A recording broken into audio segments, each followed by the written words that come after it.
Saying, welcome to Plugged In Chatham-Kent, your business podcast. I'm Andrew, I work in economic development and communications. I'm going to go around the table today because to the right of me is... Rosemary Montgomery, Economic Development Officer.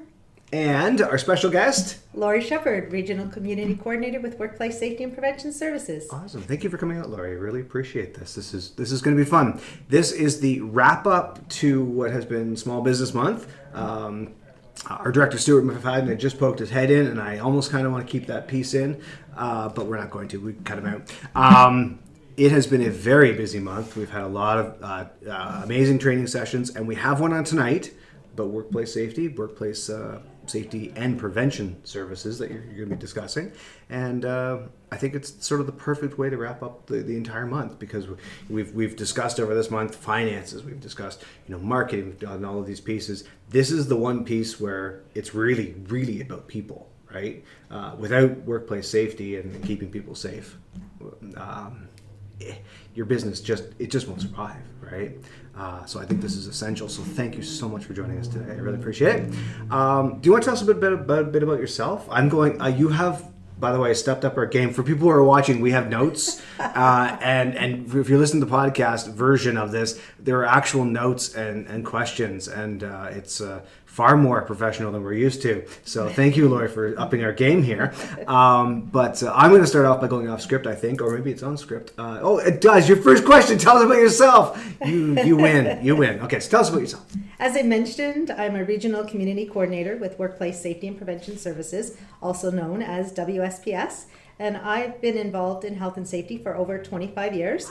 So my role is to support small businesses and to help them navigate through the health and safety system to keep everybody safe. So you know what you're talking about. That's why you're here. Exactly. Exactly.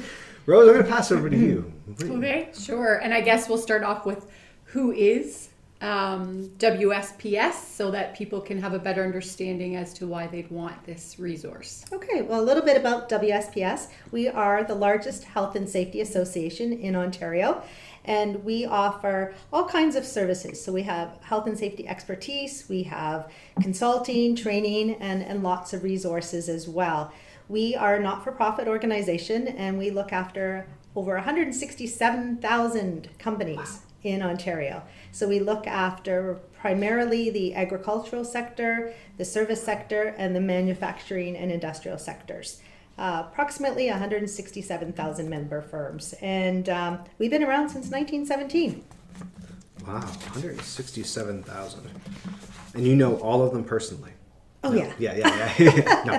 No. No. Okay, that's fair. All right. There's more than just you at the organization. But yes, you in our minds are the key. So thank you. So why is health and safety so important to a small business? Well, health and safety goes hand in hand with quality and productivity. So you can't have one without the other.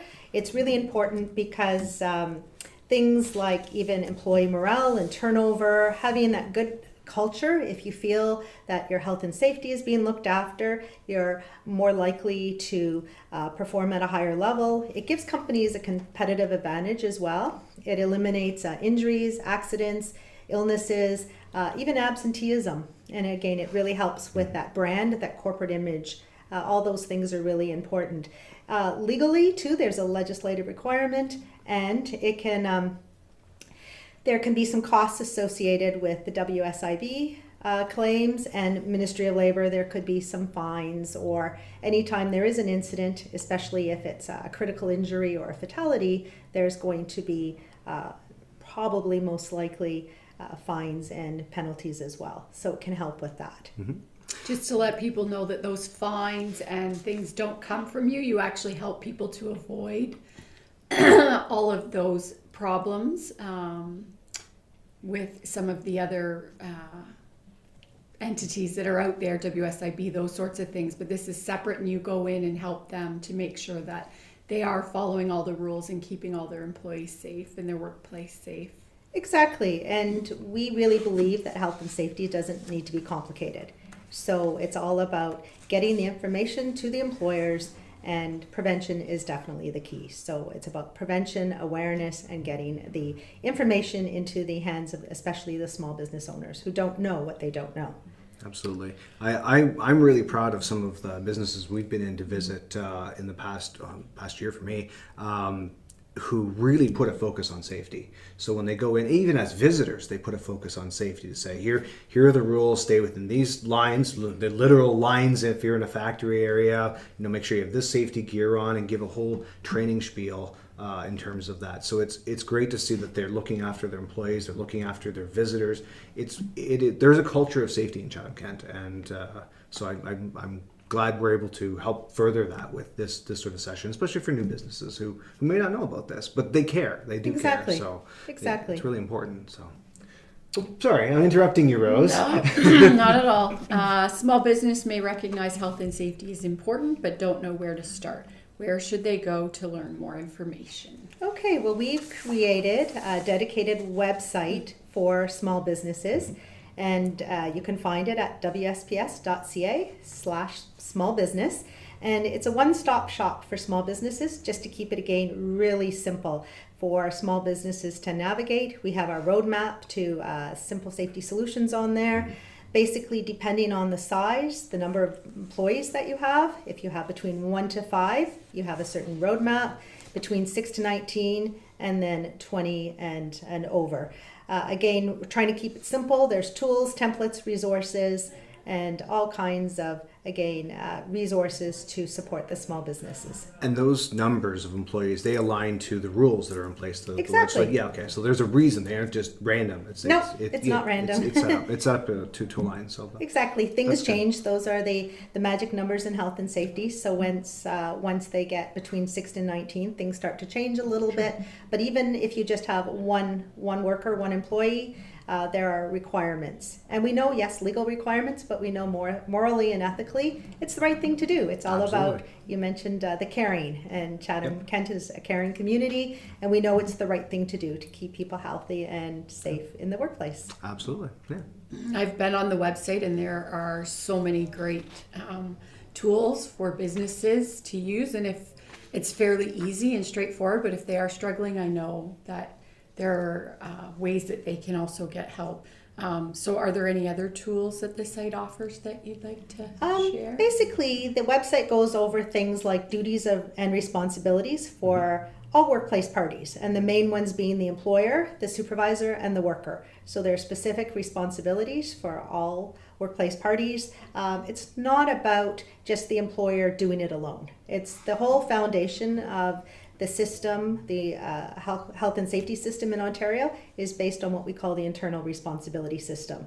And what I like to think about is doing the right thing when nobody's watching. So we all have responsibilities, and there are certain rights workers have, so the rights are in there as well. Posting and legal requirements are there. Sometimes people don't know where to start. Information on violence and harassment. So templates, tools, resources to help people with their violence and harassment policies. Information on hazards, how to recognize, assess, control, and evaluate those workplace hazards. And we'll talk about hazards in a few more moments as well. Information and tools on training and orientation are covered there as well. So I always recommend people start off with our safety checklist. So there is a checklist for each company depending on their size. Okay. So again, the 1 to 5, 6 to 19, and the 20 plus category. So starting with the checklist, and you find out what you need to do to make things better. That's great. Awesome. I'm gonna make a note, a link to the website in the show notes, as well as maybe specifically the safety checklist. Since you've just said that's the starting point, that seems to be a really good idea to help people, right? To help them understand what's out there. So Exactly. I'll do that. Yeah. I guess, again, you've already touched on this a little bit about who needs to be trained for health and safety. Yeah, basically everyone. Yeah. So everyone needs to be trained, and it's the employer's responsibility to make sure that their workers are trained, that they have the information that they need to keep themselves safe. So they need to be aware of the different hazards specific to their jobs, and just that once it comes into the specifics of their job, there's going to be things like standard operating procedures and those kinds of things. So they should be aware of all the hazards that are related to their specific role in their organization. And we have a lot of information on training and orientation on our website as well. So employers can click on there. There's things like checklists, and just again tools and templates to help them make sure that they do an effective orientation. So they don't have to just develop it from the ground up. You've got a lot of the material existing, right? Is that Exactly. you understand that? Yeah, Okay. exactly. So we don't want to burden small workplaces, small employers. So that's why we've created checklists, tools, templates, and really making it easy for the employer to be in compliance and to keep everybody safe. Yeah. I mean, Rose, you and I chatted. Companies even that are at 50 employees or that 49 range, they don't have time either to be in there creating right from the ground up, all brand new material, constantly, and keeping on top of it because there's changes that happen. So you keep on top of all of those things as well. Changes to rules and best practices, I imagine, that type of thing. So yeah, it's probably if somebody has used the website in the past and hasn't been back in a while, probably a good idea to go and have a quick look again. I would suggest. Couldn't hurt. So. Exactly. Yeah. And we're always launching new tools too. Yeah. This spring we launched a template for an employee health and safety handbook that is customizable. So this is a Word document, and it usually takes workplaces maybe 15 to 20 minutes to customize it, but it just keeps it really simple, and it provides information for doing your due diligence as an employer. So this template can be found again on our website. Yep. And under the training and orientation section, you'll find the template for the employee health and safety handbook. 15 to 20 minutes seems like kind of a dream when you imagine how long it would take to write an entire manual or handbook. Exactly. Here's 15 minutes. Thank you. That's versus days, weeks, months. I don't know. Having written handbooks in the past, I'm in 15 minutes, sold right there. So Exactly. Great resources on the site for sure. Save you a lot of time and research trying to figure it all out because it's all laid out for you. Yeah. I see there's a lot of mention about hazards on the website. What is a workplace hazard? Okay, basically a hazard is something that can potentially cause harm to a worker or damage to property. Managing hazards is essential to preventing injuries and illnesses, and it also contributes to healthy and productive workplaces. So basically anything that can hurt you or make you sick. which from the employer perspective, you lose a staff member like that, especially when you've got trained up and you have all of that time invested. If they're off injured, that's not just the liability, but also that person's not making you money, right? Exactly. So there's a huge incentive to help and ensure that they're healthy, well looked after, because if they're not there, they're not working on your business for you. Exactly. And then you have to find somebody else. And you have to turn the headaches. So maybe we could share some of the common hazards that are in workplaces. Okay, the top hazards right now in the province of Ontario, we start with motor vehicle incidents. So we call those MVIs, motor vehicle incidents. So we're looking at collisions, and this could involve our personal motor vehicles. It could involve fork trucks, any kind of motorized vehicles. So there could be collisions and those kinds of things. Falls from heights. People are dying. And this is something that we are really focusing on to make sure that people have the training, the awareness, and have the right equipment to help keep them safe, that companies have policies and programs. Contact with machinery, that's where we see the amputations, people getting tangled or caught up in machinery. And an area where we still see a lot of injuries is overexertion. So those we tend to look at things like back strains, muscle strains. So we tend to call those musculoskeletal disorders, where we're looking at awkward postures, force, repetition, and those kinds of things. We have other hazards in the workplace too, and just to keep it simple, we've categorized hazards into 6 categories. So we have the safety hazards, we have physical, chemical, biological, we have those musculoskeletal disorders. People tend to think of ergonomics when we think about musculoskeletal disorders, and we have what's called the psychosocial. So that's Just where passed the test of being able to name them all off live on Pride Podcast. So well done. Thank you. So we just need to be aware of all of these, and it all comes down to being able to recognize the hazards. What are they? Let's assess them. Yep. So we're looking at probability, severity, those kinds of things, frequency. We need to make sure we have controls, make sure those controls are effective. So we evaluate those controls. On the automotive side, since it was the number one you brought up, have you had any discussions, or has there been any looking in research or anything on your side in terms of, say, distracted driving, smartphones? I'm going smartphones. That's where I'm going. Is there any discussion? Yes, on that and we actually have templates and tools and resources. So companies need to look at that, and if they do have workers that are spending a considerable amount of their time driving, either on company time or for work, even going to training sessions or meetings, you still have people that might be using their own personal vehicles. So you need to assess the risk, and you need to make sure that you have controls in place. That could be policies, programs, there could be training, making sure that people know what the risk is, and that we want to support workers as well. So we're not going to expect our workers, for example, to participate in a webinar while they're driving to a meeting. So we're not going to put them in situations. So having policies, having procedures in place, and lots of education so people realize that this is the number one killer in Ontario workplaces. So we really need to start thinking about it. And when we're distracted by using our smartphones or our devices while we're driving, we need to just focus on driving, but we need to, again, increase that awareness so people know that we all have a part to play in this. Yeah. Because this is hard for workplaces to control as well, because a lot of times when people are in their cars, they're by themselves. So it goes back to what I said at the beginning. It's about doing the right thing when nobody's watching. So I'm going to, follow the rules of the road and make sure that I keep myself safe and everybody around me, even if there's nobody around to catch me. So it's empowering people, again, to do the right thing and make the right choices. So we're all in this together. That's great. Do you have any more questions on the list? Oh, we have a couple more. A couple more.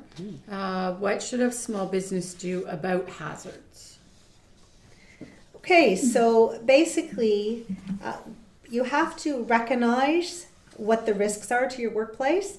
And how are you going to do that? You're going to talk to your workers. You're going to observe. You're going to do your monthly workplace inspections.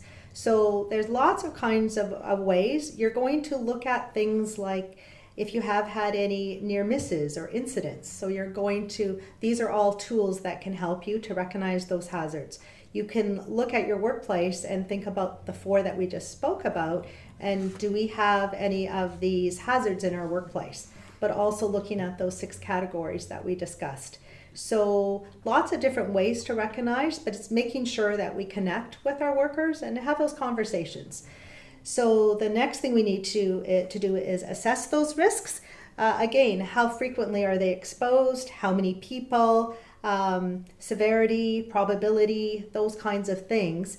And if we don't do something about it, what could happen? So sometimes the consequences could be, again, critical injuries or fatalities. So that's part of our assessment. And we're looking at different things like regulations and codes of practice and standards to help us with our assessment, because we need to put our energy and focus on the things that are going to cause the most harm. So that's what's involved in assessment as well. When it comes to control, not all controls are created equally, but what's the best way to control a hazard? Eliminate it. So if we can eliminate it, great. Sometimes we can't do that though. So then we look at things like substitution, engineering controls, awareness and administrative controls. And the last line of defense, personal protective equipment. So sometimes personal protective equipment is something that we need to use, but it's not always really super effective because people don't always use the equipment properly. So whenever we can eliminate, great. Substitution, and a perfect example would be if you're using a cleaning agent, a chemical, you could maybe trade it for something like vinegar. So if you're in a restaurant, you're using something that might be more harmful, and then you could use something that's a lot more safe to use, like something like vinegar. So that's an example of how we can look at our hazards. I think we should give a little shout out to Jamie, who joined our team. He's the manager of in economic development, and within, I think, 3 months of being here, he sat everyone down and we had a safety discussion. If any of his friends are listening right now, shout out to Jamie for doing that. I think it was really helpful. We had a good, honest discussion about vehicles. Actually, that came up. Proper wearing the proper equipment for especially manufacturing visits. And now that you are dealing with a lot more manufacturers, Rose, making sure that we're dressed appropriately and have the right equipment, that sort of thing. So we've taken it on personally as well. So we're not just preaching, we're practicing where we preach. So it's really important because you don't need people hurt over sometimes silly things, right? Accidents can happen, but accidents hopefully can be prevented as well. Exactly. So anyway. Sorry. I think everybody's fighting a cold here, so we're fine. Yeah, apologies if you're listening to this. Maybe you could tell us about the small business advisory services that you offer. I know the businesses in the past years that have worked with you have had nothing but great things to say and how helpful and useful it was. So maybe you can talk about those services. Okay, so basically the small business advisory service is providing a small business with a coach, an advisor. This is an individual who has health and safety expertise, and that they coach them through the system. Mm-hmm. So they will spend some time with them, do a walkthrough in their facility, and help them navigate that roadmap that we talked about earlier. Because some small businesses get a little overwhelmed and they just don't even know where to start. Even when we show them the website, this gives them a chance to bounce ideas off people and help them, again, navigate the system. And it's about a 10-hour commitment. So it's basically having free consulting services, specifically for those small businesses. And it's really easy to sign up. You can just, again, visit our website, go to wsps.ca. You can contact our customer care department and let us know if you're interested in participating. Again, there's a handbook too that businesses are provided with to help them focus, and so they can determine what do they want to get out of the program. So it's customized and personalized for the individual small business as well to meet their needs. And there's a key thing you mentioned in there that this is free. There's no cost for this. Exactly. That's awesome. Totally free. That's fantastic. And also part of it, say someone encounters during one of these inspections, and inspections is the wrong word, walkthroughs, something that needs to be fixed and could be a problem. You're not there to penalize at that time, exactly. right? So this isn't something when somebody needs to be worried about. This is an opportunity to fix a problem. Exactly. Not to be caught and called out for it. So I think that's really important for businesses to know that you're there to help. And not to be, giving them a hard time on things. So, because that's a fear that can be encountered by someone. I don't want to do this. I don't want to get into some sort of trouble. Even if everything's perfectly fine in the facility, that can be a perceived barrier. So, cost and no trouble. Unless they don't ever fix it, which could lead to who knows what problems in the future. But let's identify those problems up front. So. Yeah, and this is prevention and identifying what needs to happen legally to be compliant, and just making sure you're preventing what could happen if you're not focusing on health and safety. Absolutely. For sure. Some great resources for sure. Once a small business has visited the website, what should they do to stay engaged with health and safety? What are some of the resources that you have that can help them to continue to make sure it's top of mind to be using the preventative safety website? Okay. A way to keep people engaged is they can subscribe to our free monthly newsletter. And this provides the latest and information on health and safety, and it just things that are topical and of interest, hot topics. So it's a great way to, again, stay informed, stay engaged. And our website is constantly changing as well. So there's all kinds of information, new tools, new templates, new resources. And I suggest that everybody bookmark our website, wsps.ca/small business. Oh, you're good at this. So good at this. And for those who are listening to this version, we have a binder, not a binder, but a big portfolio full of information on the desk, and there's cheat sheets and all kinds of resources that you've brought here that are all available. They're at tonight's session if you happen to be catching this, but I'm not sure if this will be out today. We'll see. But nevertheless, all of the information, there's lots of it, and it's very easy to read as well. So hopefully that is another barrier that can be overcome. It looks you've done a great job in terms of developing resources that are useful. So well done. Great. So, anything else do we need to talk about? Because we're running almost out of time here. I'd just like to say that this is a great resource. Lori is very helpful with helping you navigate through, even if you just have questions. I always receive really positive feedback, so reach out to the website or to Lori and see what they can do to help you to keep your workplace safe. Yeah. Great. And you can also call us toll free Oh, yes. at 877-494-9777. And you have an email. We have an You have email an as email. well, lori.sheppard@wsps.ca. So And we talked about how it's fun to spell your name because apparently there's a million ways to spell it. But really, if somebody wants to get a hold of you, they could contact us through investck.ca, and we can help facilitate that, or go on the website, or call the phone number, or check the show notes where I will also put this information. That's where I'll put your email address as well, so that'll be there. And we'll make sure the resources here, so that we invite people to reach out and to access it. So. great. And you can reach us at customer care at wsps.ca as well. There you go. So thank you, Andrew. Another one. Thank you, Yeah, Rosemary. Thank Thank you you for for coming out. sharing all of your knowledge and Yeah. taking the time to do this for us. You're Appreciate welcome. it.